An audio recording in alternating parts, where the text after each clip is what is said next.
বলুন তো এটা কোথায়? হ্যাঁ, ঠিকই ধরেছেন, দীঘায় তৈরি এই জগন্নাথ মন্দির। উদ্বোধন তো হয়েছিল 30শে এপ্রিল 2025-এ, কিন্তু আমি প্রথমবার এসছিলাম। আর সালটা এখন 2026।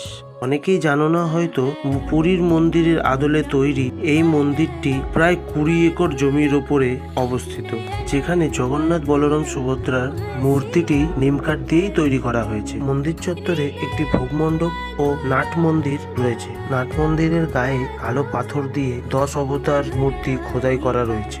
এখানে পুরীর মতনই 56 ভোগ নিবেদন করা হয় ভগবানকে। 2018 সালে ঘোষণা করা হলেও মন্দিরটির কাজ শুরু হয় 2022 সালে এবং তা শেষ হয় 2025 সালে। সকাল 6টা থেকে দুপুর 1টা ও দুপুর 3টে থেকে রাত 9টা অবধি মন্দির দর্শন খোলা থাকে। এই মন্দিরটি নির্মাণের ফলে দীঘা শুধু সমুদ্র সৈকত হিসেবে নয়, একটি বড় তীর্থক্ষেত্র হিসেবেও বেশ জনপ্রিয়তা পাচ্ছে।